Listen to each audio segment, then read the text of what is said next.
दोस्तों, 2024 में होने वाले भारत के आम लोकसभा चुनाव में किस राजनीतिक दल की सरकार बनेगी और किस दल का नेता देश का प्रधानमंत्री बनेगा, ये सवाल आज आम हिंदुस्तानी के जहन में है।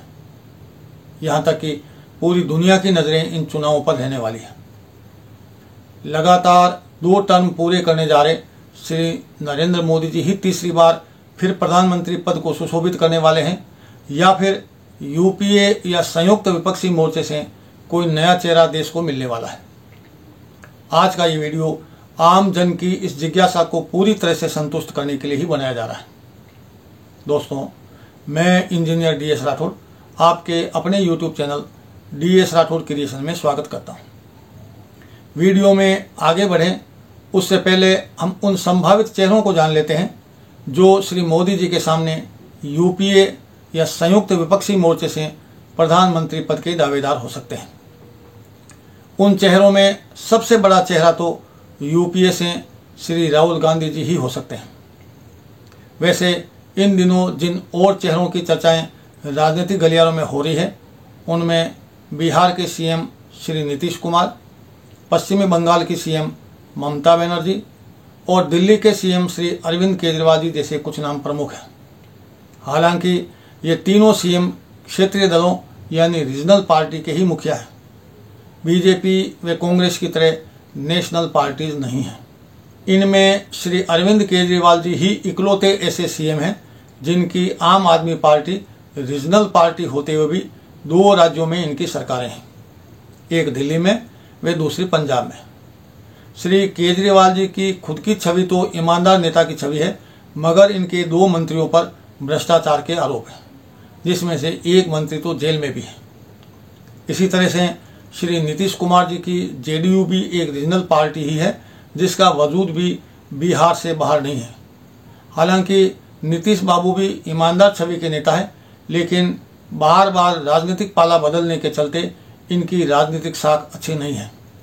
इसी तरह से तृणमूल कांग्रेस की मुखिया ममता दीदी स्वयं तो ईमानदार छवि की दबंग नेता है, मगर इनके मंत्रिमंडल के कई मंत्रियों पर भ्रष्टाचार के बड़े बड़े आरोप हैं। इस हिसाब से यदि सारा अपोजिशन एक बैनर के नीचे आ भी जाए तो घूम फिरकर सवाल नेतृत्व पर आकर अटक जाएगा, क्योंकि हर कोई PM की कुर्सी हासिल करना चाहता है। ऐसी सूरत में अभी जो राजनीतिक माहौल बना हुआ है उसमें श्री मोदी जी के सामने श्री राहुल गांधी जी ही एकमात्र राजनेता है जो PM पद के दावेदार हैं, क्योंकि ये देश की प्रमुख राजनीतिक पार्टी के कर्ता धर्ता वे एक तरह से मुखिया है। इसलिए आज हम इस वीडियो में श्री नरेंद्र मोदी जी व श्री राहुल गांधी जी की कुंडलियों का परस्पर तुलनात्मक विश्लेषण करते हुए ये जानने का प्रयास करते हैं कि इन दोनों में से किसकी कुंडली राजयोगों के मामले में ज़्यादा बलवान है, ताकि इस विश्लेषण के मार्फत हम इस निष्कर्ष पर पहुंच सकें कि 2024 में देश का प्रधानमंत्री कौन होगा, श्री नरेंद्र मोदी जी या फिर श्री राहुल गांधी जी। तो चलिए बिना वक्त गंवाए सीधे चलते हैं कुंडली चार्ट की तरफ। तो दोस्तों, ये रहे कुंडली चार्ट। यहाँ हमने सबसे ऊपर लिख रखा है 2024 में अगला प्रधानमंत्री कौन, श्री नरेंद्र मोदी या श्री राहुल गांधी। और इस बोर्ड पर हमने 2 कुंडली चार्ट बना रखे हैं और इन्हीं दोनों कुंडली चार्ट का आज हम विश्लेषण करने जा रहे हैं। दोस्तों, किसी राजा की कुंडली हो या फिर किसी राजनीति के सर्वोच्च पद जैसे प्रधानमंत्री, गृह मंत्री या किसी राज्य के मुख्यमंत्री की कुंडली का विश्लेषण करना हो तो 3 बातें विशेष रूप से ध्यान में रखनी चाहिए। पहली बात, कुंडली में लग्न व लग्नेश की स्थिति मजबूत होनी चाहिए। दूसरी बात, कुंडली में चंद्रमा की स्थिति बलवान होनी चाहिए।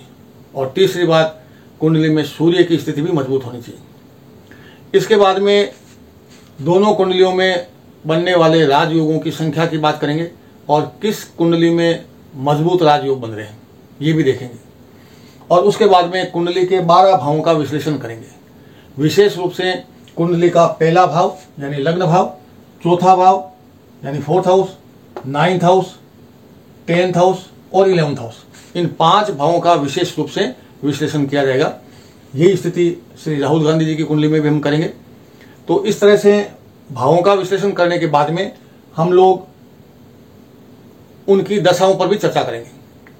यानी जिस समय चुनाव होने होंगे उस समय किस नेता को कौन से ग्रह की दशा चल रही होगी, और अगर उस समय किसी शुभ राजयोग वाले ग्रह की दशा चल रही है या फिर कारक ग्रह की दशा चल रही है तो सबसे उत्तम होगी। और दशाओं के बाद में हम गोचर की भी बात करेंगे। यानी जिस समय आम चुनाव होने होंगे, जैसा कि मई 2024 में ये चुनाव होने हैं, तो मई 2024 के आसपास में गोचर की स्थिति में जो ग्रहों की स्थिति बनेगी वो किस नेता के लिए फेवरेबल होगी, किस नेता के लिए शुभदायक होगी, इसकी भी हम चर्चा करेंगे। और अंत में हम इस निष्कर्ष पर पहुंचेंगे कि किस नेता की कुंडली लग्न, लग्नेश, चंद्र बल, सूर्य बल 1, 4, 9, 10, 11 भाव और दशाओं और गोचर, इन सब को लेकर के कौन सी कुंडली बलाबल के मामले में सबसे अधिक बलवान है, और जो कुंडली इन सब स्थितियों में बलवान होगी वही 2024 में प्रधानमंत्री बनेंगे। तो चलिए सबसे पहले शुरुआत करते हैं लग्न और लग्नेश की। दोस्तों, मोदी जी की कुंडली वृश्चिक लग्न की है और वृश्चिक लग्न का मालिक मंगल होता है, और यहाँ मंगल लग्न में ही विराजमान है, यानी लग्नेश स्वराशि में है। इसका मतलब ये हुआ कि लग्न और लग्नेश दोनों की स्थिति बलवान है, दोनों की स्थिति मजबूत है। अब बात कर लेते हैं श्री राहुल गांधी जी के लग्न और लग्नेश की। राहुल गांधी जी की कुंडली मकर लग्न की है और मकर लग्न का मालिक शनि होता है, और यहाँ शनि चौथे घर में मेष राशि में विराजमान है। जैसा कि हम सभी जानते हैं मेष राशि का शनि नीच का होता है। इसका मतलब लग्नेश नीच का होने से एक स्थिति कमजोर हो गई कि इनकी कुंडली में लग्नेश बलवान नहीं है। साथ ही अब लग्न की स्थिति मालूम कर लेते हैं कि लग्न की स्थिति क्या है। मकर लग्न है, हालांकि आप देखेंगे कि शनि की 10वीं दृष्टि अपने मकर राशि पर पड़ रही है, लग्न में पड़ रही है, जिससे थोड़े से लग्न की स्थिति सुधर रही है। यहां से हम देखेंगे तो 1, 2, 3, 4, 5, 6, 7, 8, 9 और 10, यानी शनि की 10वीं दृष्टि। शनि के पास में 3 दृष्टियां होती है, 3, 7 और 10, और 10वीं दृष्टि से शनि अपने घर को लग्न में देख रहे हैं, मकर राशि को। तो थोड़ी सी स्थिति लग्न की सुधरी है, लग्न भाव की। लेकिन हम एक बात और देखेंगे कि यहाँ 7th हाउस में कर्क राशि में बैठे हुए शुक्र महाराज है, वो अपनी 7वीं दृष्टि से भी लग्न को देख रहे हैं। तो दोस्तों, ज्योतिष का एक गूढ़ रहस्य है कि अगर शनि और शुक्र अपनी दृष्टि से किसी भी भाव को देखें या फिर किसी भी भाव में शनि और शुक्र की युति हो रही हो तो वो भाव कमजोर हो जाता है, वो उस भाव को बिगाड़ देता है।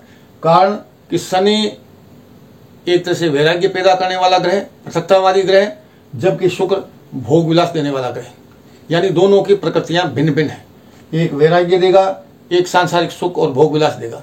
तो जब दो विभिन्न प्रकृति के प्लैनेट्स अगर किसी भाव को देखेंगे तो वो भाव कमजोर हो जाएगा। तो यहाँ शुक्र के 7वीं दृष्टि से मकर लग्न को यानी लग्न को देखने से लग्न कमजोर हुआ। तो एक तरफ लग्नेश नीच के हो गए और लग्न भी कमजोर हो गया। तो यहाँ हम लग्न और लग्नेश के मामले में मोदी जी को +1 देते हैं और श्री राहुल गांधी जी को -1 देते हैं। तो चलिए दोस्तों, अब बात कर लेते हैं चंद्र बल की। दोनों कुंडलियों में चंद्रमा की स्थिति क्या है ये पता करते हैं। सबसे पहले शुरुआत करते हैं मोदी जी की कुंडली से। मोदी जी की कुंडली में चंद्रमा लग्न में वृश्चिक राशि में विराजमान है और श्री राहुल गांधी जी की कुंडली में चंद्रमा 11th हाउस में वृश्चिक राशि में विराजमान है। दोस्तों, चंद्रमा वृश्चिक राशि में नीच के होते हैं और यहाँ मोदी जी की कुंडली में भी चंद्रमा वृश्चिक राशि में और राहुल गांधी जी की कुंडली में भी चंद्रमा वृश्चिक राशि में, यानी दोनों की कुंडलियों में चंद्रमा नीच के हुए। अब यहाँ कहीं नीच भंग राजयोग बन रहा है कि नहीं बन रहा वो भी पता कर लेते हैं। और नीच भंग राजयोग होने के ज्योतिषीय सूत्र 2 है। पहले सूत्र के मुताबिक अगर कोई भी प्लेनेट जिस राशि में नीच का होता है उस राशि का मालिक चंद्रमा से और लग्न से केंद्र में विराजमान होंगे तो नीच भंग राजयोग बनेगा। और दूसरे सूत्र के मुताबिक जो प्लेनेट नीच का है उसकी राशि का जो स्वामी होता है, जिस राशि में वो उच्च का होता है, चंद्रमा नीच के हुए तो चंद्रमा उच्च में किसके होते हैं? वृषभ राशि में होते हैं। और वृषभ राशि के लोड अगर कुंडली में उच्च के हैं तो भी नीच भंग राजयोग बनेगा। तो दोनों स्थितियों में हम देख लेते हैं कि मोदी जी की कुंडली में जो चंद्रमा नीच का हुआ है वहां कहीं नीच भंग राजयोग बन रहा है या नहीं बन रहा। और ऐसे ही राहुल गांधी जी की कुंडली में भी जो चंद्रमा नीच के हुए हैं वहां पर भी कोई नीच भंग राजयोग बन रहा है या नहीं बन रहा। शुरुआत करते हैं मोदी जी की कुंडली में। मोदी जी की कुंडली में चंद्रमा जिस राशि में नीच के हुए हैं उस राशि के मालिक लगन से और चंद्रमा से केंद्र में ही है, क्योंकि लगन में विराजमान है, उसी भाव में विराजमान है और स्वग्रही भी हो गए। तो लगन और चंद्र से केंद्र में होने के साथ साथ में स्वग्रही होने की वजह से ये प्रबल नीच भंग राजयोग बन गया, यानी एक तरह से ये शुभ राजयोग बन गया। अब हम बात कर लेते हैं श्री राहुल गांधी जी की कुंडली में चंद्रमा के नीच भंग होने की स्थिति का। दोस्तों, यहां चंद्रमा वृश्चिक राशि में जो नीच के हुए हैं उसके लॉर्ड मंगल 6th हाउस में विराजमान है और कुंडली में छठा घर पाताल का होता है, यानी खड्डे का होता है। यहां मंगल लगन से और चंद्रमा से दोनों से ही केंद्र में नहीं है, जिसकी वजह से किसी भी तरह का नीच भंग राजयोग नहीं बन रहा है। यहां मोदी जी की कुंडली में नीच भंग राजयोग बन गया चंद्रमा का। इसके अलावा मोदी जी की कुंडली में चंद्रमा की एक स्थिति और मजबूत बनाती है चंद्रमा को, वो ये है कि चंद्रमा 9th हाउस के मालिक बनकर के लगन में बैठे हुए हैं। 9th हाउस यहाँ कर्क राशि है और 9th हाउस यहाँ मोदी जी कुंडली में चंद्रमा कारक ग्रह है। मोदी जी कुंडली में कारक ग्रह कौन कौन से हुए? 8 नंबर यानी मंगल एक कारक ग्रह है, पंचम स्थान में 12 नंबर मीन राशि मालिक बृहस्पति हुए, वो भी कारक ग्रह हुए, और 9th हाउस में कर्क राशि है उसके मालिक चंद्रमा हुए, वो भी कारक ग्रह हुए। यानी मंगल, गुरु और चंद्रमा ये 3 कारक ग्रह हुए मोदी जी की कुंडली में।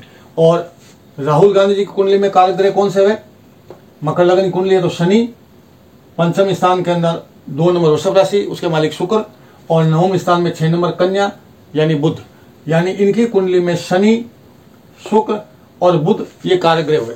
तो यहां राहुल गांधी जी की कुंडली में चंद्रमा का नीच भंग नहीं हो रहा, लेकिन मोदी जी की कुंडली में नीच भंग होने के साथ साथ, चंद्रमा के नीच भंग होने के साथ साथ चंद्रमा कारक ग्रह बनकर के लग्न में विराजमान है, तो ये प्रबल नीच भंग राजयोग बन जाता है।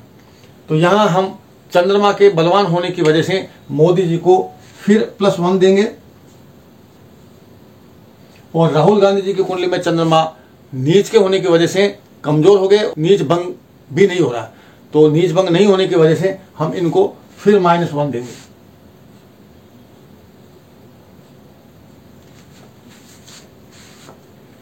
तो चलिए दोस्तों, अब हम बात कर लेते हैं सूर्य बल की। इन दोनों कुंडलियों में सूर्य किसका बलवान है ये पता करते हैं।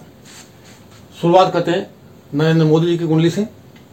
यहां इस कुंडली में सूर्य 11th हाउस में बैठे हुए हैं। 11th हाउस का मतलब होता है लाभ स्थान, आय स्थान और इच्छा पूर्ति का स्थान। और यहां सूर्य बुध की कन्या राशि में विराजमान है और बुध कन्या राशि में उच्च के होते हैं, यानी सूर्य उच्च के बुध के साथ विराजमान है और सूर्य और बुध मिलकर के बुधादित्य योग भी बनता है। और बुध उच्च के होने की वजह से यहां एक प्रबल राजयोग बन रहा है, बुधादित्य राजयोग।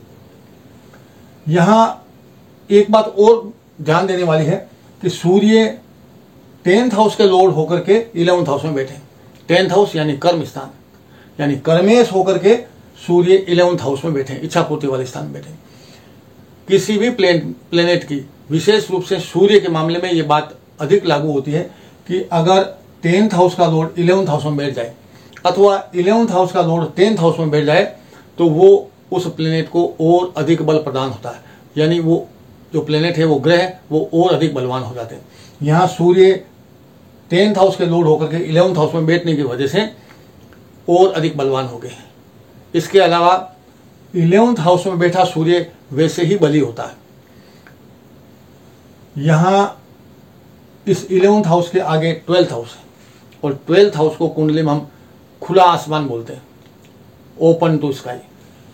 सूर्य 6 से 7 इधर गमन करेंगे, इधर संचरण करेंगे तो खुले आसमान की तरफ जाएंगे। और खुले आसमान का मतलब हुआ सूर्य अपने पूरे तेज के साथ में प्रकाश देंगे और ऊर्जा देंगे, तो जातक को उसका लाभ मिलेगा। यानी सूर्य खुले आसमान की ओर विचरण कर रहे हैं। तो कुल मिलाकर के इस कुंडली में सूर्य और अधिक बलवान है, प्रबल बलवान है। अब हम बात कर लेते हैं श्री राहुल गांधी जी की कुंडली में सूर्य के बल की। यहाँ राहुल गांधी जी की कुंडली में सूर्य छठे घर में विराजमान है और छठा घर पाताल लोक होता है, पाताल होता है, और पाताल यानी अंधेरा। यहाँ सूर्य राहुल गांधी जी की कुंडली में अंधेरे में है और सूर्य जिसको खुला आसमान चाहिए, अगर वो अंधेरे में होंगे तो वो अपनी प्रकाश और अपनी ऊर्जा, उसका लाभ है वो जातक को नहीं दे पाएंगे। तो यहाँ सूर्य बलाबल के मामले में श्री राहुल गांधी जी की कुंडली में काफ़ी कमज़ोर हो गए। इसके अलावा एक बात और कि यहाँ सूर्य 8वें स्थान के मालिक होकर के छठे स्थान में बैठे हैं, अष्टमेश होकर के छठे स्थान में बैठे हैं। दोस्तों, किसी भी कुंडली में 6th, 8th और 12th इनके अगर लॉर्ड इसी भाव में बैठे हों, छठे घर में, 8वें और 12वें घर में ही बैठे हों, तो विपरीत राजयोग बनाते हैं। और विपरीत राजयोग भी एक तरह का शुभ राजयोग होता है। लेकिन राहुल गांधी जी की कुंडली में विपरीत राजयोग भी नहीं बन रहा है। क्यों नहीं बन रहा है? कि विपरीत राजयोग की शर्त है कि छठे, 8वें और 12वें घर में बैठे हुए प्लेनेट के लॉर्ड यानी उनके स्वामी छठे, 8वें, 12वें घर में ही होने चाहिए और उनके साथ में किसी दूसरे भाव का मालिक नहीं होना चाहिए। यहाँ 8वें घर का मालिक अष्टमेश छठे घर में जाकर के विपरीत राजयोग बनाने की स्थिति में तो है, लेकिन यहाँ सूर्य के साथ में मंगल विराजमान हो गए और मंगल छठे, 8वें और 12वें घर के मालिक नहीं है, वो किसी और भाव के मालिक है। किसके मालिक हैं? चौथे घर के और 11वें घर के मालिक है। ऐसी सूरत में जो विपरीत राजयोग बनने वाला था वो मंगल की वजह से नहीं बना। तो हम यूँ कह सकते हैं कि यहाँ पर फिर सूर्य कमजोर हो गए। तो दोस्तों, अगर सूर्य के बलाबल की बात करें तो मोदी जी की कुंडली में सूर्य बहुत अधिक बलवान है और श्री राहुल गांधी जी की कुंडली में सूर्य बहुत कमजोर है।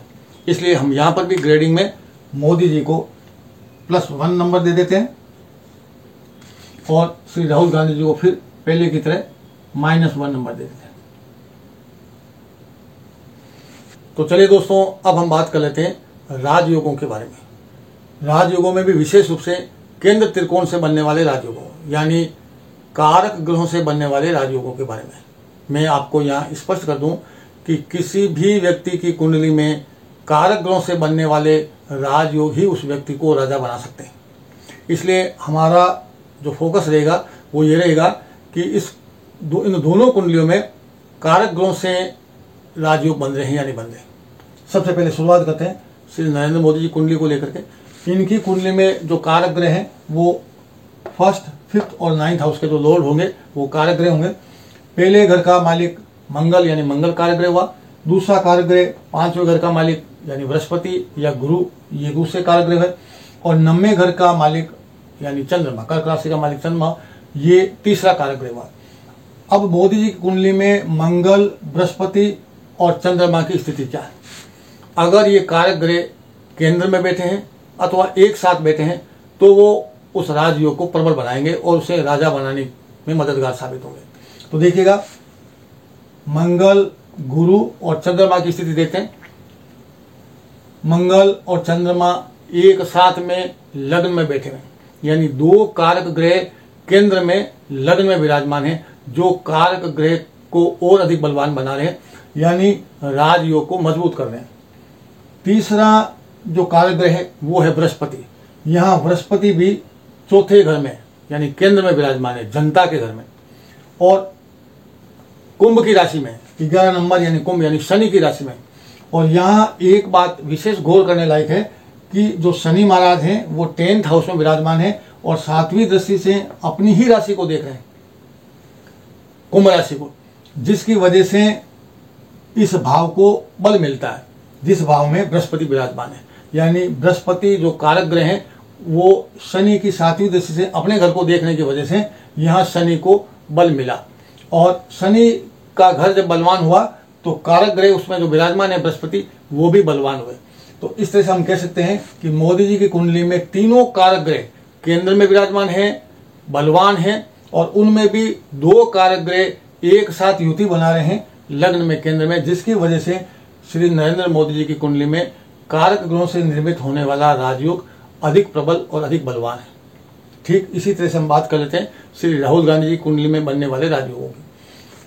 श्री राहुल गांधी जी की कुंडली में जो कारक ग्रह होंगे वो होंगे 1, 5 और 9 नंबर के प्लैनेट्स, उनके मालिक। यानी 1 नंबर मकर राशि मालिक शनि, एक पहला कारक ग्रह शनि हुआ। दूसरा 5वें घर के अंदर 2 नंबर यानी वृषभ राशि, इसके मालिक शुक्र होते हैं, तो दूसरा कारक ग्रह शुक्र हो गया। और 90वें घर में 6 नंबर यानी कन्या राशि और इसके मालिक बुध होते हैं, तो तीसरा कारक ग्रह बुध हो गया। यानी शनि, शुक्र और बुध, ये 3 कारक ग्रह श्री राहुल गांधी जी कुंडली में है। अब इन तीनों कारक ग्रहों की स्थिति क्या ये मालूम कर लेते हैं। दोस्तों, शनि, शुक्र और बुध इस पूरी कुंडली में कहीं भी एक साथ नहीं है, ना ही तीनों और ना ही कोई 2 प्लेनेट एक साथ में है। जैसा कि मोदी जी कुंडली में 3 कारक ग्रहों में से 2 कारक ग्रह एक साथ लग्न में विराजमान थे। यहाँ शनि, शुक्र और बुध में से 3 ग्रहों में से किसी भी 2 ग्रह की युति केंद्र में नहीं है। केंद्र में छोड़िएगा, किसी और भाव में भी नहीं है। सबसे बड़ी ये है कि इनका जो पहला कारक ग्रह है वो स्वयं नीच घर में है, नीच राशि में है। यहाँ पहला कारक ग्रह शनि हुआ और शनि मेष राशि में नीच के हुए, तो उल्टा कारक ग्रहों से बनने वाला राजयोग, पहली बात तो राजयोग बना ही नहीं, और वो भी कमजोर स्थिति में शनि के नीच में होने की वजह से। मैं एक बात पहले बताना भूल गया था, यहाँ स्पष्ट कर दूं कि नीच भंग राजयोग शनि का भी हम देख लेते हैं। शनि का नीच भंग राजयोग देखने का मतलब हुआ कि शनि मेष राशि में नीच के हुए, तो उच्च में किसके हुए? तुला राशि में। शनि तुला राशि में उच्च के होते हैं। अगर तुला राशि का मालिक कुंडली में कहीं भी उच्च के होंगे तो नीच भंग राजयोग हो जाएगा। यहाँ देखते हैं कि क्या राहुल गांधी की कुंडली में शनि का नीच भंग हो रहा है कि नहीं हो रहा। देखिएगा, शनि मेष राशि में नीच के हुए और तुला राशि में उच्च के होते हैं, तुला राशि में, और तुला राशि का मालिक शुक्र होता है। अगर शुक्र कुंडली में उच्च का है तो नीच भंग राजयोग हो जाएगा। और शुक्र किस राशि में उच्च के होते हैं? मीन राशि में उच्च के होते हैं। यहाँ मीन राशि आपके ये रही 3rd हाउस में, 3rd हाउस में शुक्र नहीं है, जबकि शुक्र कहाँ विराजमान है? 7th हाउस में 4 नंबर की राशि में, कर्क राशि में विराजमान है। यानी शनि का नीच भंग नहीं हो रहा। इस कुंडली में जो 2 नीच ग्रह हुए थे, चंद्रमा और शनि, दोनों का कोई नीच भंग नहीं हो रहा है। तो इस तरह से हम ये कह सकते हैं कि राजयोग के मामले में जो राजयोग हम कारक ग्रहों से देख रहे हैं, उस मामले में भी यहाँ राजयोग निर्मित ही नहीं हो रहा है। उल्टा राजयोग का जो कारक ग्रह है वो नीच राशिगत में है और उसका कोई नीच भंग भी नहीं हो रहा है। तो राजयोग के मामले में भी ये कुंडली कमजोर है और श्री नरेंद्र मोदी जी कुंडली काफी बलवान है। तो हम यहाँ पुनः नरेंद्र मोदी जी को +1 और श्री राहुल गांधी जी को पहले की तरह फिर -1 नंबर दे देते हैं। और अब हम बात करते हैं 12 भावों के विश्लेषण की। कुंडली के जो 12 भाव हैं उनका विश्लेषण कर लेते हैं और उनमें भी संक्षिप्त विश्लेषण करेंगे और उनमें भी विशेष रूप से जो थोड़ा सा ढंग से विश्लेषण करेंगे वो करेंगे पहले घर की, चौथे घर की, 9वें घर की, 10वें घर की और 11वें घर की, क्योंकि ये भाव राजयोग में मदद करवाते हैं, राजा बनाने में मदद करवाते हैं। तो चलिए दोस्तों, अब शुरू करते हैं इन दोनों कुंडलियों के 12 भावों का विश्लेषण। मित्रों, हमने दोनों कुंडलियों के लग्न का विश्लेषण पहले ही कर लिया है, इसलिए उसमें समय जाया नहीं करेंगे। संक्षिप्त में बता देता हूं कि मोदी जी की कुंडली में लग्न और लग्नेश दोनों ही मजबूत है, क्योंकि लग्नेश लग्न में ही विराजमान है, स्वराशि में। इसकी वजह से मोदी जी की कुंडली का पहला भाव मजबूत हुआ। श्री राहुल गांधी जी का लग्न और लग्नेश दोनों ही कमजोर है, क्योंकि लग्न मकर राशि का है और इसका लॉर्ड शनि चौथे घर में नीच के, और इस पर शुक्र की दृष्टि पड़ने से लग्न भाव भी कमजोर हो गया। अब हम बात करते हैं दूसरे भाव की। यहाँ 9 नंबर की राशि है। 9 नंबर की राशि का मालिक बृहस्पति यानी गुरु होता है, जो केंद्र में चौथे घर में विराजमान है, शनि की राशि में। और इस चौथे घर पर जो कुंभ राशि है शनि की, उसको शनि 10वें घर में विराजमान होकर के पूरी दृष्टि से चौथे घर को, अपने भाव को देख रहे हैं। अगर किसी भी कुंडली में उसके भाव पर भावेश की दृष्टि पड़ जाए तो वो एक तरह का राजयोग बनता है और उस भाव को बलवान बना देता है, और उस भाव में जो भी प्लेनेट बैठा होगा वो भी बलवान हो जाएगा।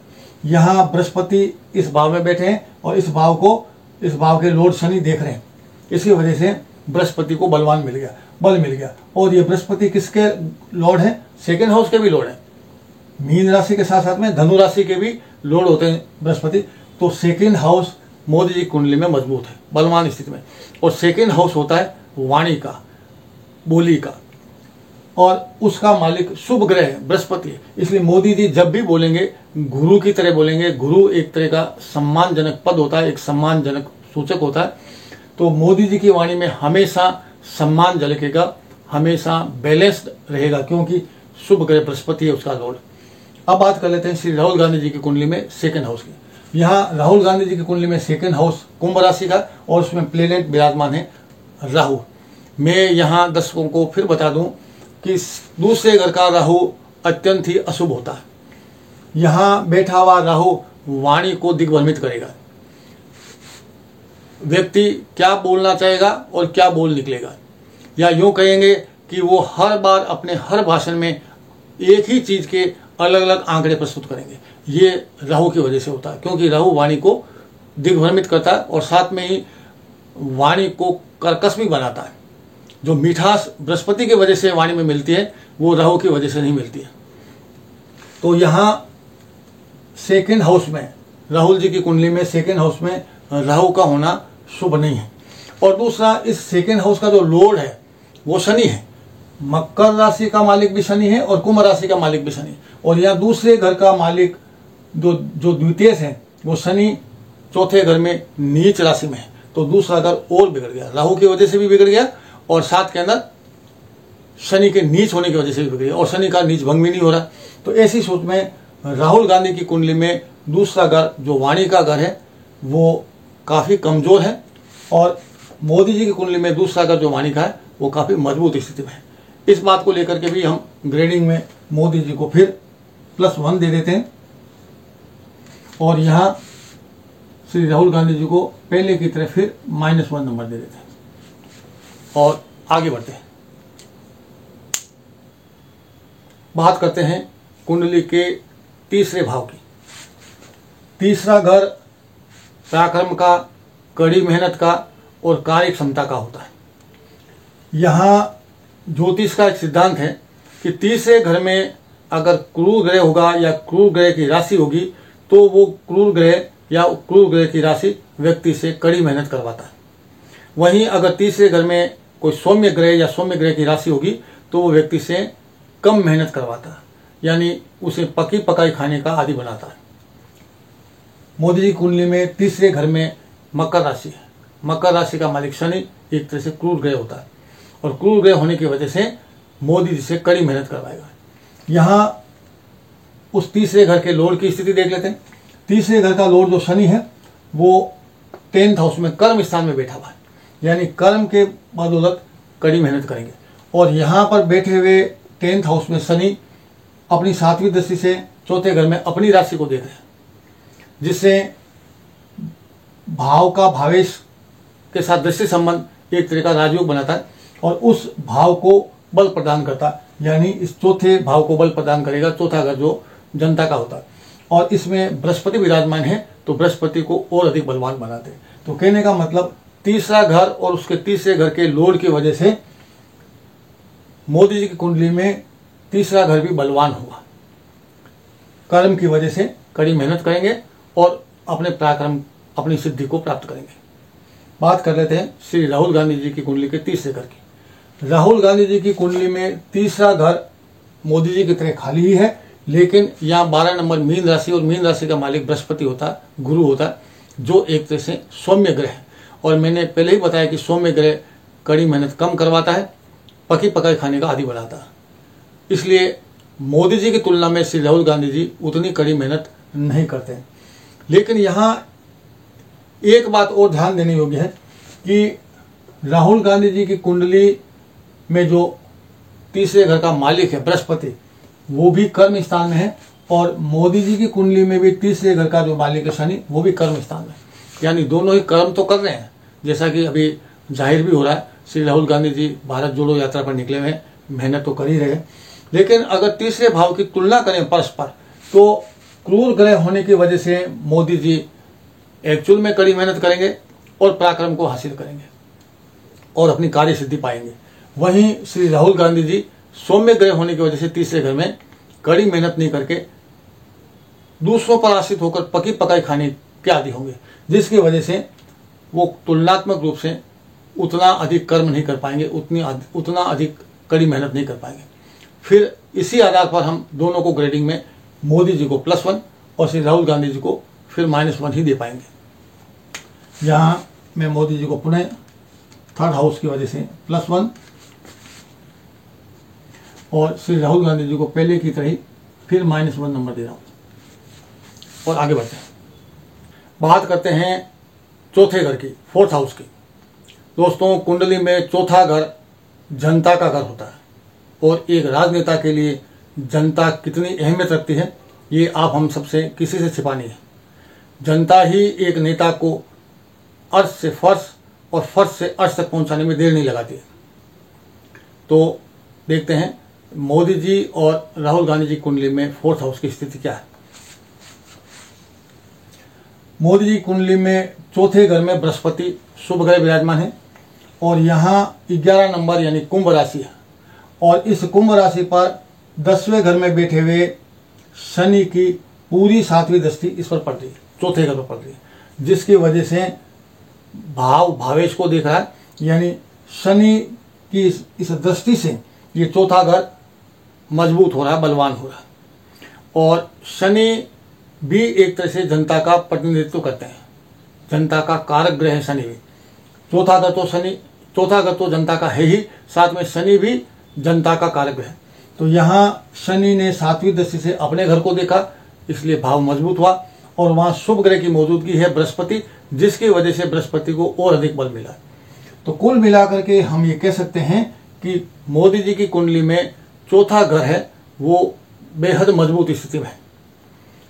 बृहस्पति जैसे शुभ ग्रह की मौजूदगी ही उस घर को शुभता प्रदान कर देती है, उस घर को उसमें और अधिक सौम्यता ला देती है। तो यहाँ मोदी जी के इस 4th हाउस की अगर हम चर्चा करेंगे तो चौथा घर काफ़ी मजबूत स्थिति में है।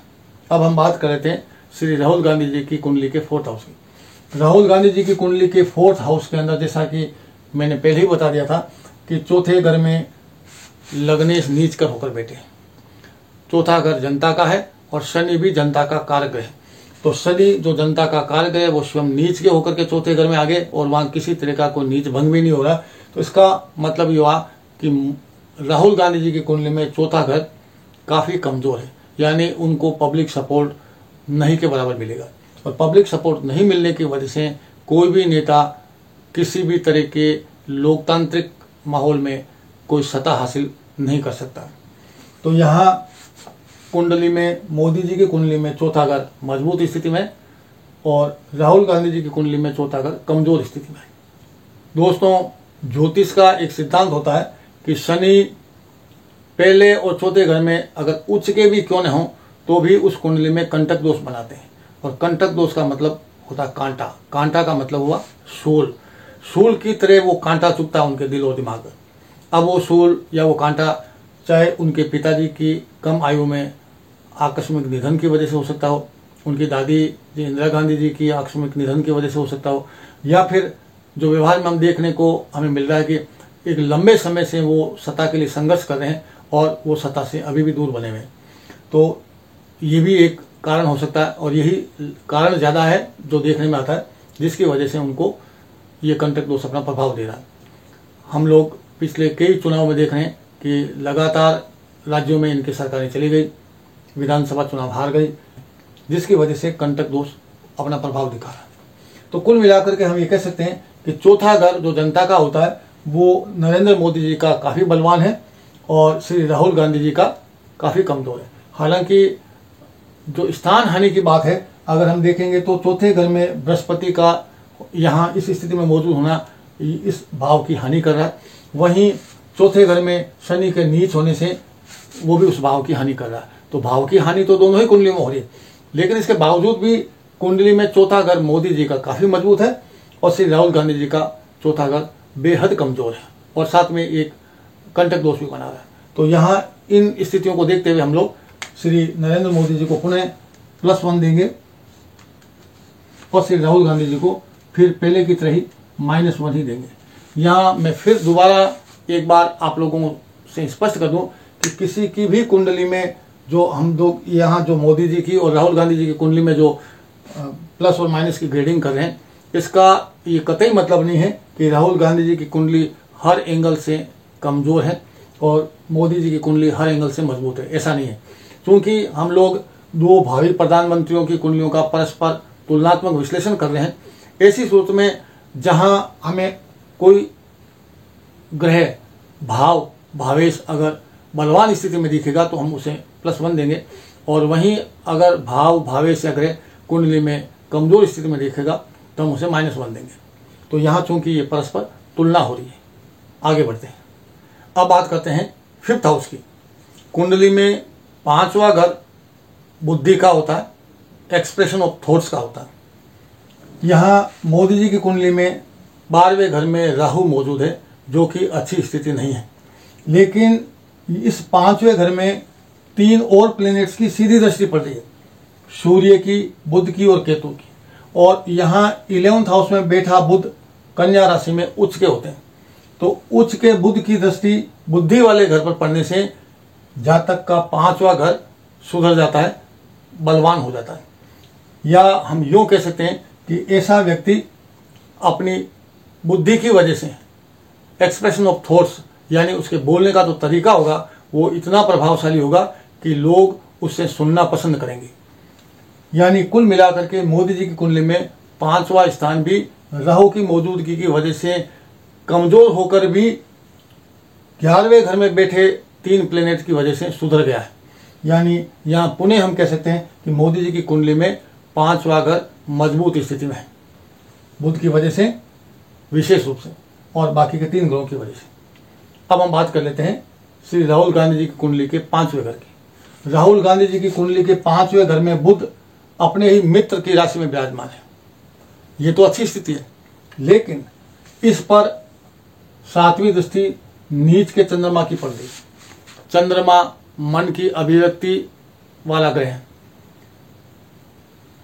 अगर नीच के चंद्रमा की दृष्टि 5वें बुद्धि वाले घर में पड़ेगी तो बुद्धि को मलिन कर देगा। चंद्रमा की वजह से वो भाव मेला विशेष हो जाएगा।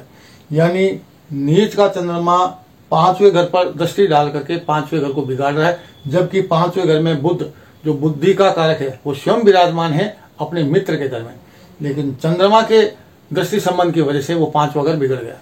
इसलिए हम यहाँ 5वें घर में भी ग्रेडिंग को लेकर के मोदी जी की कुंडली में फिर +1 देंगे, और श्री राहुल गांधी जी को पहले की तरह फिर -1 ही दे पाएंगे। आगे बढ़ते हैं, बात करते हैं 6ठे घर की। कुंडली में 6ठा घर सत्ता या संगठन का होता है।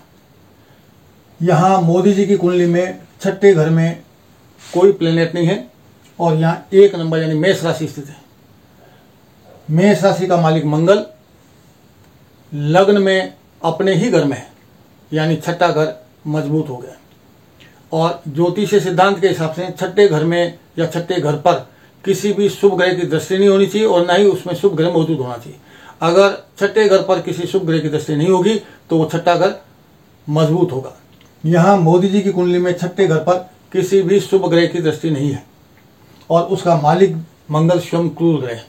तो यहाँ 6ठे घर को मजबूत बनाता। इसका मतलब ये हुआ कि ऐसा व्यक्ति अपने संगठन और सत्ता में स्वीकार्य होगा, तथा संगठन और सत्ता में उस अकेले व्यक्ति की तूती बोलेगी, यानी 1 मैन शो होगा।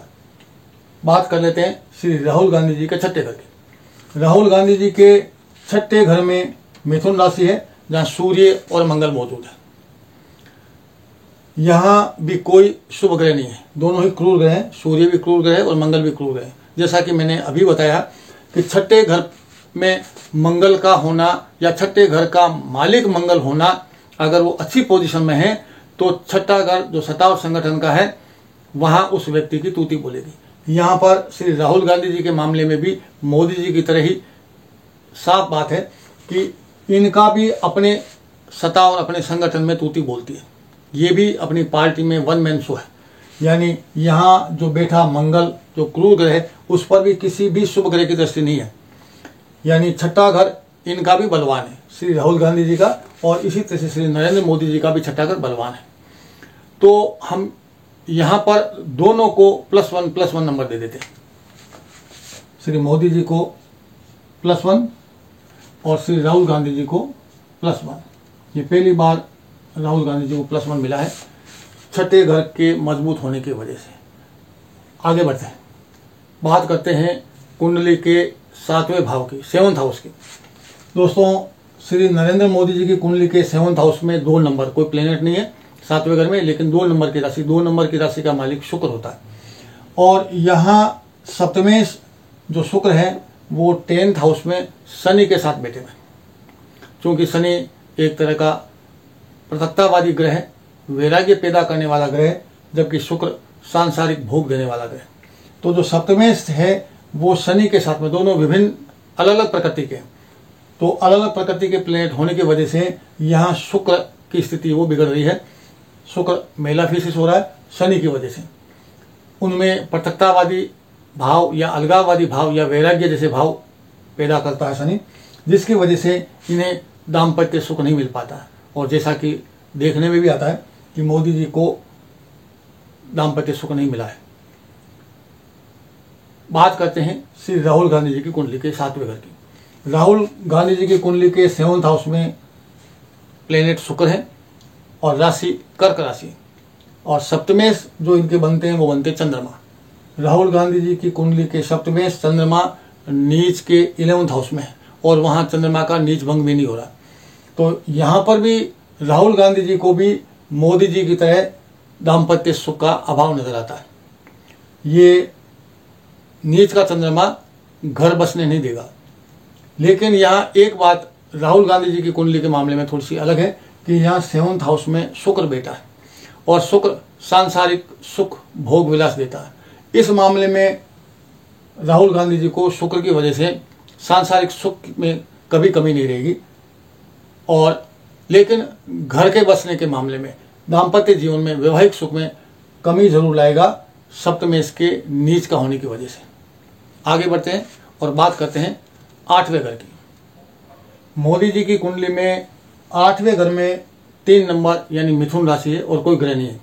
मिथुन राशि का जो मालिक है वो बुध होता है और बुध 11th हाउस में उच्च के होकर बैठे हैं मोदी जी की कुंडली में। तो हम ये कह सकते हैं कि मोदी जी की कुंडली का 8वां घर अत्यंत बलवान है, क्योंकि उसका लॉर्ड जो अष्टमेश है वो उच्च के होकर के इनकम वाले स्थान में, इच्छा पूर्ति वाले स्थान में, लाभ स्थान में बैठे हैं। तो मोदी जी की कुंडली में 8th हाउस है वो काफी बलवान है।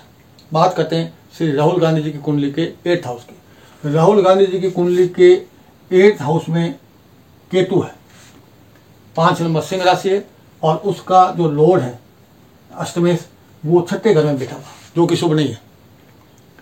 मैंने पहले भी बताया था कि जो विपरीत राजयोग बनता है वो 6ठे, 8वें और 12वें घर में उसी के लॉर्ड की मौजूदगी जरूरी है, और दूसरे भाव का भावेश यानी दूसरे घर का लॉर्ड वहां मौजूद नहीं होना चाहिए। जो यहाँ पर मंगल की वजह से वो विपरीत राजयोग नहीं बना था। तो यहाँ अष्टमेश 8वें घर के मालिक अष्टमेश सूर्य हुए तो 6ठे घर में चले गए, पाताल लोक में चले गए, तो अष्टमेश कमजोर हो गया। साथ में अष्टम स्थान में केतु की मौजूदगी शुभ नहीं होती है। केतु की मौजूदगी व्यक्ति को पाचन क्रिया तंत्र में कमजोर बनाती है और चिंताग्रस्त भी बनाती है। हमेशा उसे चिंताएं घेरे रहती है, व्यक्ति कई बार अवसाद में भी रहता है। तो हम यूँ कह सकते हैं कि 8वें घर के मामले में भी मोदी जी की कुंडली का 8वां घर काफी बलवान है, वहीं श्री राहुल गांधी जी की कुंडली का 8वां घर काफी कमजोर है। तो हम ग्रेडिंग में पुनः श्री नरेंद्र मोदी जी को +1 दे देते हैं और श्री राहुल गांधी जी को -1 दे देते हैं। और आगे बढ़ते हैं, बात करते हैं 9th हाउस की। कुंडली में 9th हाउस भाग्य का होता है।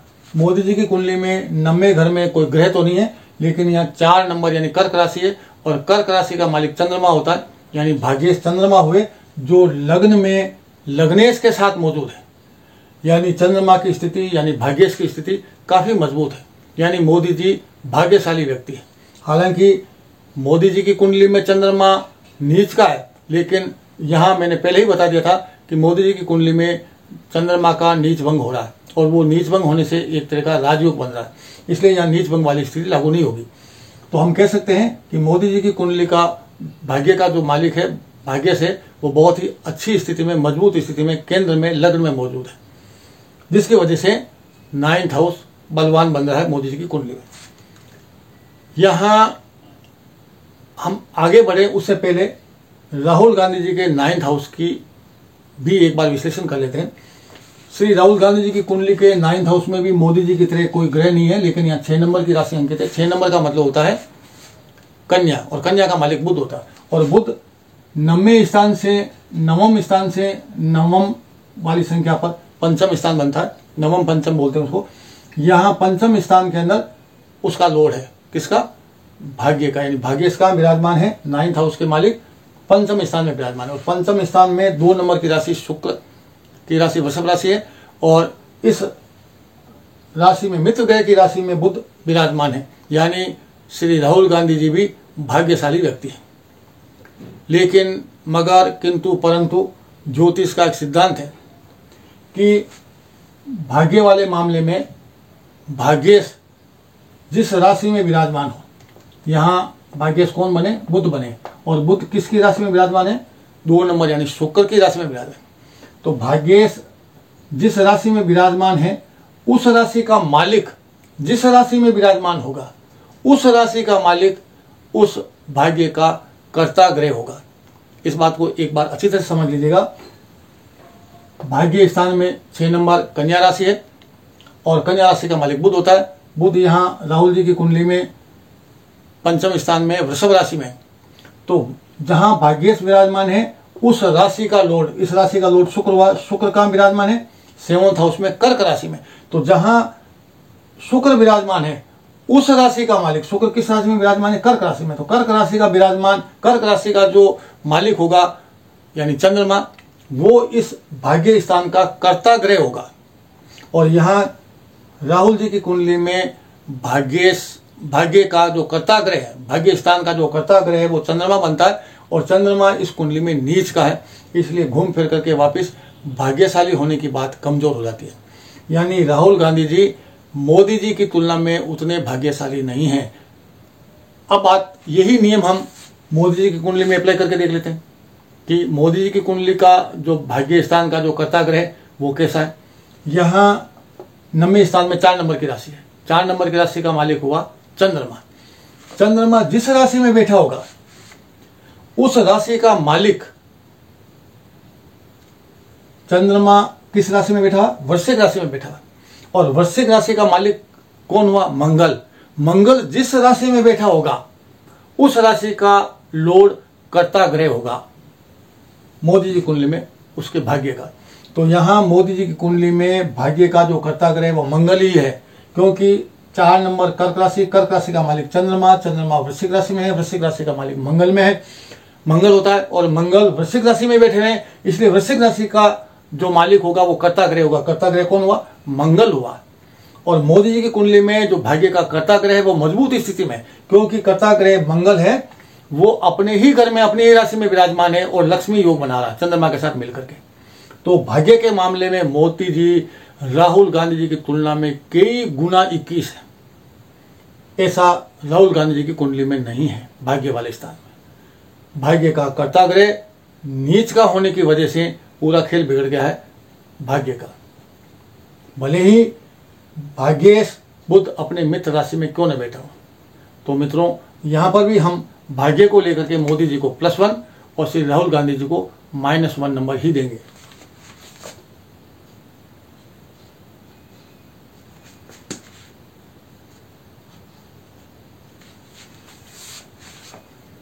आगे बढ़ते हैं, बात करते हैं 10th हाउस की। मोदी जी की कुंडली के 10वें घर में शनि और शुक्र विराजमान है, 2 प्लैनेट्स विराजमान है, और इस पर 4थे घर में बैठे गुरु की शुभ दृष्टि पड़ रही है 10th हाउस पर। और 10th हाउस का लॉर्ड या सिंह राशि है, उसका लॉर्ड सूर्य होते हैं। सूरज 11th हाउस में, जैसा कि मैंने पहले भी बताया था कि 10th हाउस का लॉर्ड 11th हाउस में चला जाए या 11th हाउस का लॉर्ड 10th हाउस में चला जाए तो वो उस भाव को बल प्रदान करता है, उस भाव की स्थिति में सुधार करता है, मजबूत करता है भाव। तो यहाँ हम ये कह सकते हैं कि यहाँ 10वां घर है वो नरेंद्र मोदी जी की कुंडली में मजबूत स्थिति में। यहाँ 2 प्लैनेट्स हैं, इसलिए यहाँ 2 ग्रहों का प्रभाव देखने को मिलेगा इस 10वें घर पर। तो कुल मिलाकर के हम ये कह सकते हैं कि यहाँ मोदी जी का 10वां घर, जिसको हम कर्म स्थान भी बोलते हैं, राजयोग वाला घर भी बोलते हैं, वो मजबूत स्थिति में बृहस्पति की अमृत दृष्टि होने से और शनि जो या 10वें घर में विराजमान है वो अपनी 7वीं दृष्टि से चौथे घर को देख रहे हैं, जैसा कि मैंने पहले बताया था, जिसकी वजह से यहाँ ये चौथा घर का जो भाव है वो मजबूत होता है। और उस भाव में चूंकि बृहस्पति विराजमान है इसलिए बृहस्पति में शुभता आती है। और वो बृहस्पति चूंकि वापस 7वीं दृष्टि से 10वें घर को देख रहे हैं, इसलिए चूंकि हम विवेचना 10वें घर की कर रहे हैं, तो इसलिए यहाँ बृहस्पति की वजह से ये 10वां घर और अधिक बलवान होता, और अधिक शुभ होता। बृहस्पति की वजह से क्यों? क्योंकि बृहस्पति पर शनि की दृष्टि पड़ रही है, और शनि की दृष्टि किस भाव पर पड़ रही है? अपने ही भाव पर पड़ रही है, कुंभ राशि पर पड़ रही है, अपने ही घर पर पड़ रही है, जिसकी वजह से कि भाव पर भावेश की अगर दृष्टि होगी तो वो भाव मजबूत होगा, बलवान होगा, और उस भाव में जो ग्रह बैठा होगा वो भी मजबूत स्थिति में आ जाएगा। तो यहाँ बृहस्पति मजबूत स्थिति में आ गए और उन्होंने 7वीं दृष्टि से 10वें घर को देखा, जिसकी वजह से 10वां घर मजबूत हुआ, बलवान हुआ। और 10वें घर का जो मालिक है 10वें से वो सूर्य होते हैं, वो 11th हाउस में विराजमान है और बुधादित्य योग बना रहे हैं, बुध के उच्च के साथ बैठे हुए हैं। तो 10वें घर के मालिक की भी स्थिति मजबूत है, 10वें घर की भी स्थिति मजबूत है और 10वें की भी स्थिति मजबूत है। तो कुल मिलाकर के हम मोदी जी की कुंडली में 10th हाउस को बलवान मानते हैं, मजबूत मानते हैं। बात करते हैं श्री राहुल गांधी जी के कुंडली के 10th हाउस की। राहुल गांधी जी की कुंडली के 10th हाउस में तुला राशि में गुरु विराजमान है और इस 10वें घर में शनि की 7वीं दृष्टि पड़ रही है। शनि की जो 7वीं दृष्टि है वो 10वें घर पर पड़ रही है, और चूंकि शनि कुंडली के अंदर नीच का है, तो नीच के शनि की दृष्टि अगर 10वें घर पर पड़ रही है तो 10वें घर को, 10वें भाव को बिगाड़ेगी। नंबर 1। नंबर 2, 10वें की स्थिति मालूम कर लेते हैं। यहाँ जो 10वें है वो शुक्र बनते हैं, तुला राशि है 10वें घर में, तो शुक्र हुए, और शुक्र 7वें घर के अंदर कर्क की राशि में, चंद्रमा की राशि में, और चंद्रमा यहाँ पर नीच के हैं, तो 10वें घर को कमजोर कर रहे हैं। हालांकि 10वें घर का मालिक 10वें घर से 10वें स्थान पर है, 1 2 3 4 5 6 7 8 9 10, तो 10वें घर का मालिक 10वें स्थान पर होने से 10वें घर को थोड़ा बल मिलता है। लेकिन बाकी चीजों में चूंकि 10वां घर कमजोर पड़ रहा है, तो हम यहाँ ये कह सकते हैं कि जो 10वां घर जो कर्म स्थान का है, कर्मेश है, जो राजयोग का स्थान है, वो मोदी जी की कुंडली में बेहद मजबूत स्थिति में है। वहीं राहुल गांधी जी की कुंडली में कर्म स्थान, 10वां स्थान, राजयोग वाला स्थान काफी कमजोर है। यहाँ पर हम ग्रेडिंग में फिर मोदी जी को +1 और श्री राहुल गांधी जी को फिर -1 ही दे पाएंगे। और आगे बढ़ते हैं, बात करते हैं 11वें घर की, 11th हाउस की। कुंडली में 11वां घर लाभ का और इच्छा पूर्ति का होता है। मोदी जी की कुंडली के 11th हाउस में 11वें घर में 6 नंबर यानी कन्या राशि है, और कन्या राशि में यहाँ बुध विराजमान है। बुध कन्या राशि में उच्च के होते हैं, और साथ में सूरज के साथ युति होने से यहाँ बुधादित्य नाम का राजयोगी बन रहा है 11वें घर में। इच्छा पूर्ति वाले घर में बुधादित्य नाम का राजयोगी बन रहा है और बुध उच्च के होकर बैठे हैं। इसकी वजह से मोदी जी का 11वां घर है वो काफी मजबूत हो जाता है। वहीं श्री राहुल गांधी जी की कुंडली के 11वें घर में चंद्रमा विराजमान है जो नीच के होकर बैठे हैं। तो इस तरह से हम ये कह सकते हैं कि जो इच्छा पूर्ति वाला घर और लाभ स्थान जो है 11वां घर, वो राहुल गांधी जी की कुंडली में बेहद कमजोर है। तो यहाँ पर हम पुनः नरेंद्र मोदी जी को +1 और श्री राहुल गांधी जी को -1 ही दे पाएंगे।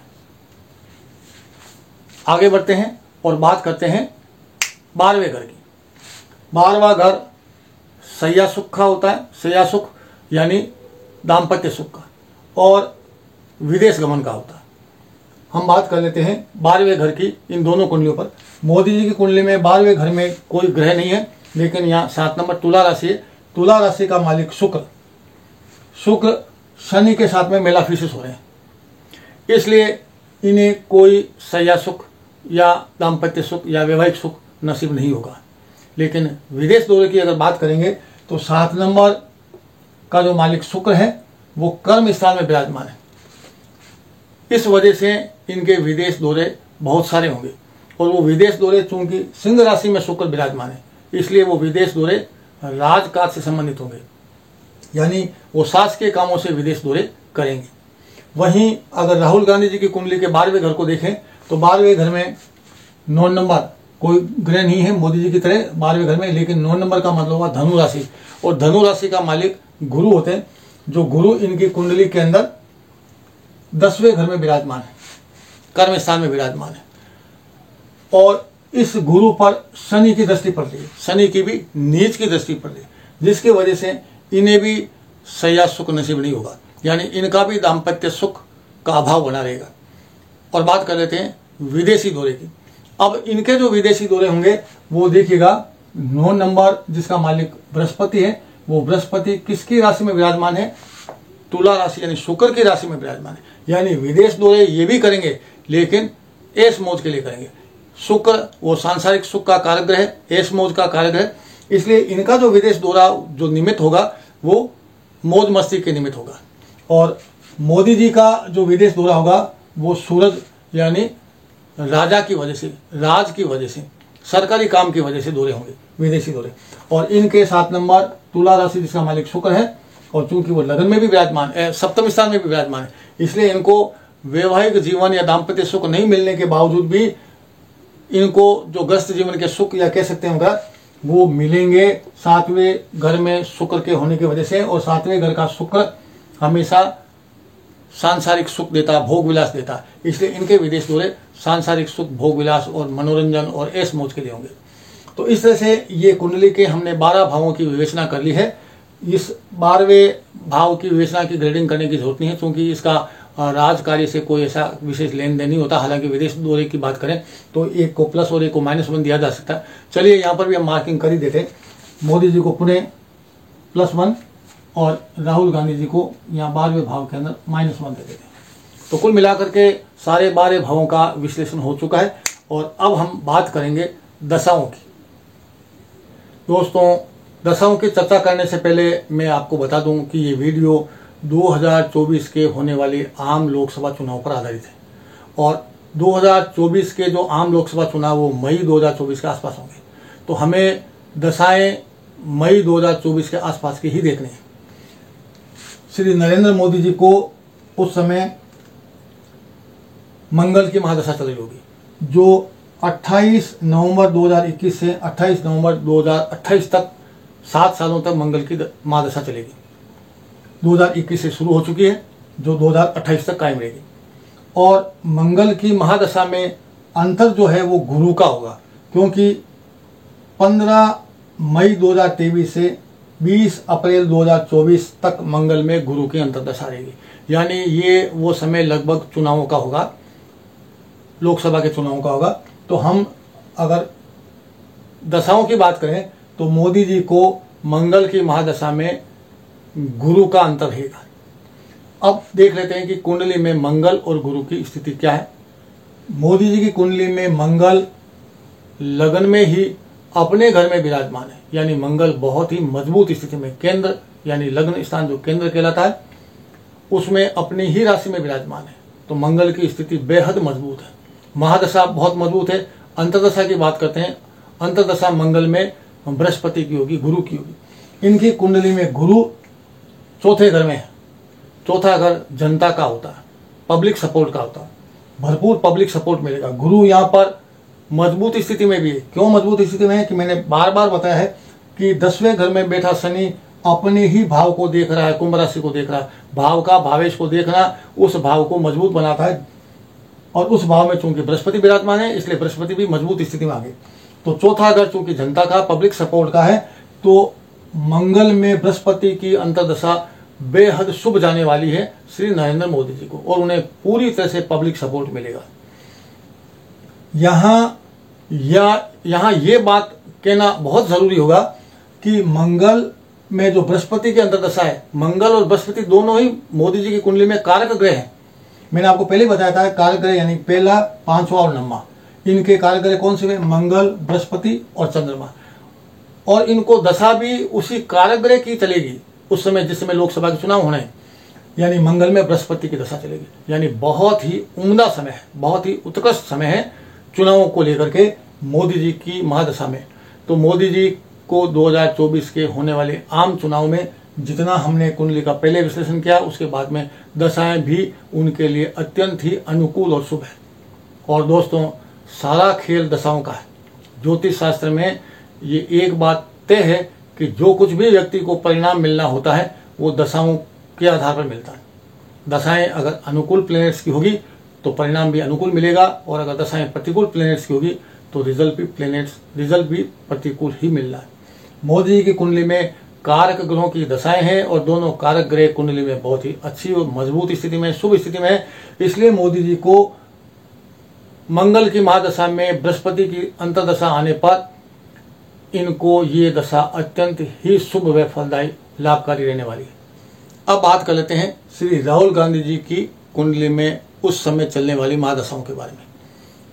दोस्तों 27 अप्रैल 2023 से 27 अप्रैल 2030 तक राहुल गांधी जी को भी मंगल की महादशा चलेगी, और 23 सितंबर 2023 से 11 अक्टूबर 2024 तक मंगल में इनको राहु की अंतर्दशा चलेगी, यानी मंगल की महादशा और राहु की अंतर्दशा।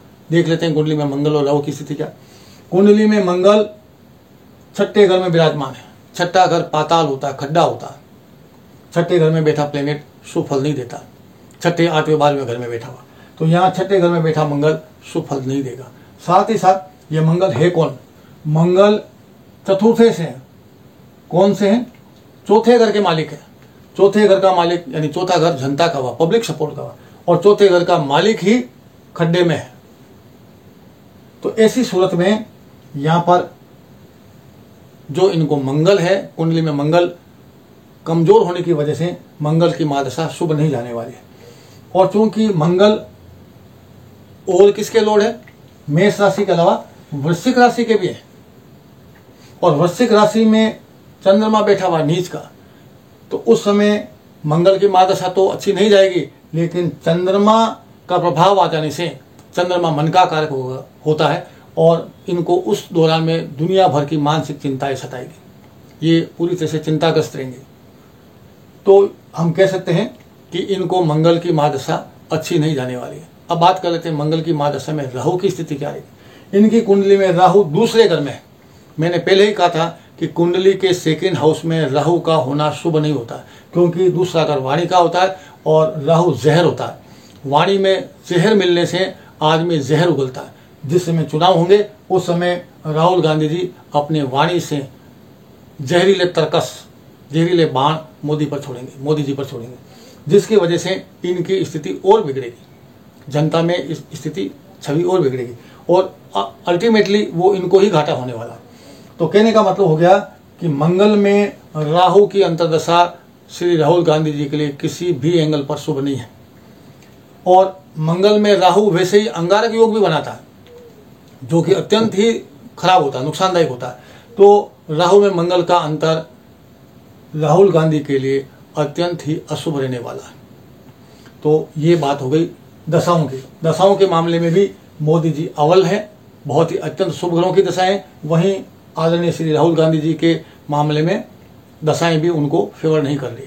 तो यहाँ हम पुनः +1 मोदी जी को दे देते हैं और -1 राहुल गांधी जी को दे देते हैं। क्योंकि जगह कम पड़ रही है इसलिए मैं यहाँ ऊपर लिख देता हूँ +1, और यहाँ राहुल गांधी जी के भी यहाँ ऊपर -1 लिख देता हूँ। और अब बात करते हैं गोचर की, कि जिस समय चुनाव होंगे, लोकसभा के चुनाव होंगे, उस समय गोचर की स्थिति क्या रहेगी। गोचर के हिसाब से भी हम दोनों ही कुंडलियों पर ये लागू करके देखते हैं कि जिस समय लोकसभा चुनाव होंगे उस समय गोचर इन दोनों में से किसको फेवर करेगा। और गोचर में भी हम मोटे तौर पर 2 बड़े प्लैनेट्स लेंगे, एक गुरु और दूसरा शनि। उस समय जब 2024 में इलेक्शन होने होंगे लोकसभा के, उस समय गुरु वृषभ राशि में विचरण करेंगे, यानी उस समय यहाँ गुरु होंगे, और शनि महाराज उस समय अपनी ही कुंभ राशि में होंगे। शनि महाराज यहाँ होंगे।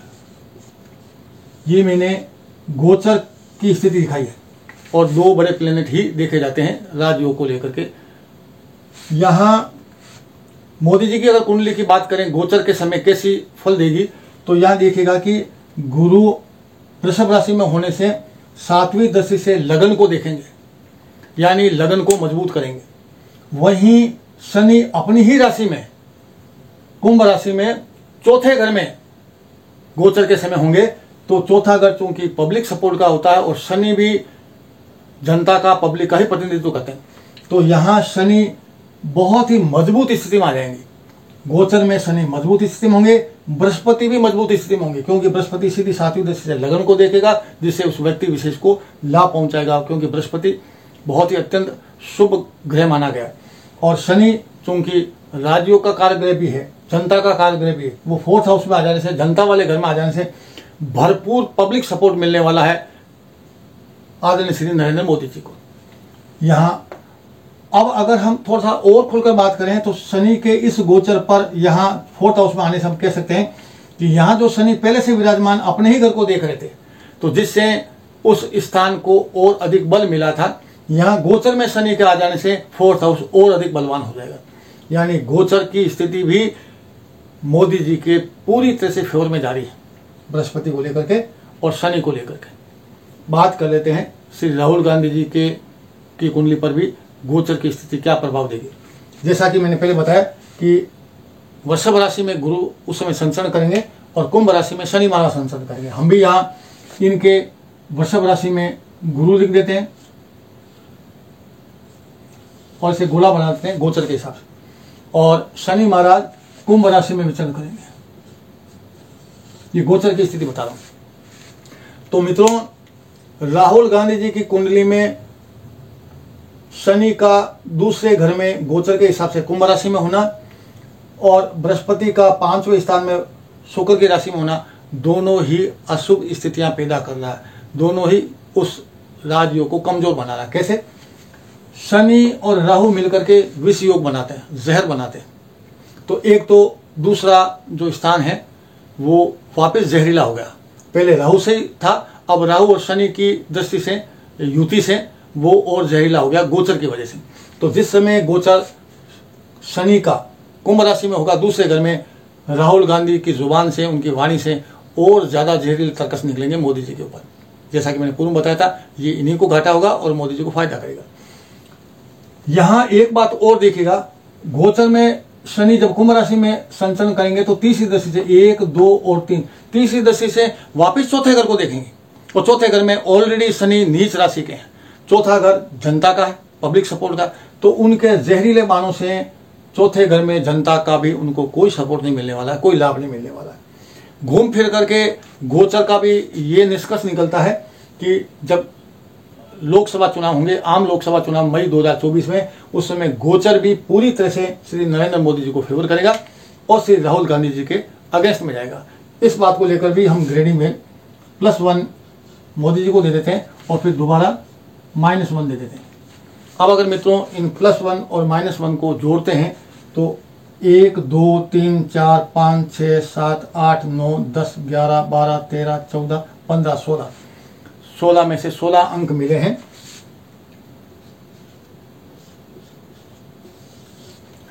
श्री नरेंद्र मोदी जी को, और राहुल गांधी जी को देख लेते हैं, -1 को जोड़ लेते हैं। 1, 2, 3, 4, 5, 6, 7, 8, 9, 10, 11, 12, 13, 14, 15, 16 में से 15 -1 है और 1 +1 है। तो हम ये कह सकते हैं कि 16 में से 1 नंबर मिलेगा।